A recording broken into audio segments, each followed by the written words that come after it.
কি হলো? কই কিছু না তো। আজকে তুমি আগে এসে বসে আছো। সবসময় তো আমাকে আগে এসে বসে থাকতে হয়, আজকে চলে আসলো যে আগে।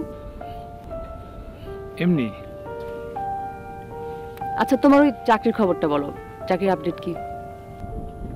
কোনটা? ওই যে বাবু ভাই যেটা লিঙ্ক দিয়েছিল। ও আজকে বাবার কাছে ওটার জন্য গেছিলাম, তারপর একটা ঘটনা ঘটে গেল। ঘটনা? বাবুর ওখানে যাওয়ার পর বাবু বললো যে তুই একটু বস, আমি এটা টাইপিং কাজ শেষ করি। তারপর আবার হুট করে নিজেই কই উধা হয়ে গেল।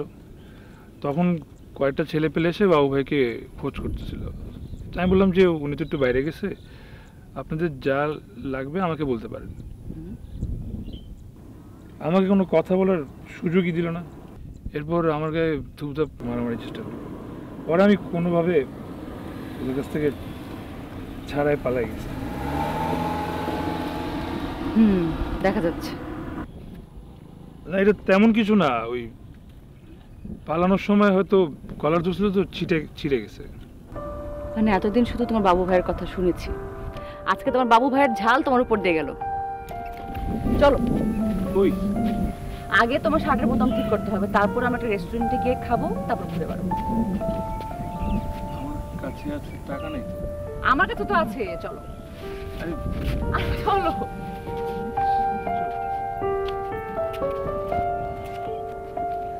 তুমি বাড়িতে কথা বলেছো? হ্যাঁ, কথা তো হয়। আমার কথা বলেছো? আম্মা তো তোমার কথা জানে। দেখো, তুমি প্লিজ কিছু একটা করো, আমি আমার বাড়িতে তোমার কথা বলতে চাই।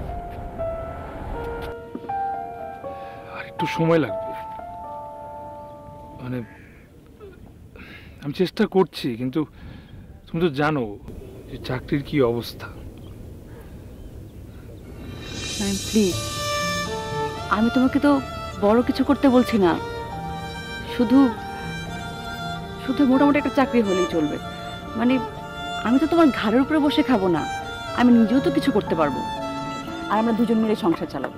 হ্যাঁ, কিন্তু এই মুহূর্তে না, আমার বাড়ি থেকে বের হওয়া খুব দরকার, খুব। মীরা, বোকার মতো কথা বলে তো হবে না, চাকরি তো সবকিছু না। আর আমার উপর তো পুরো পরিবারের ভার, ছোট ভাই ছোট বোন, তুমি একা না, আমার তো সবকিছু চিন্তা করতে হয়।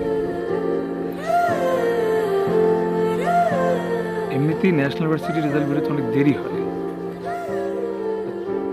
এমন না যে সার্টিফিকেট খুব বেশি ভ্যালু অ্যাড করে,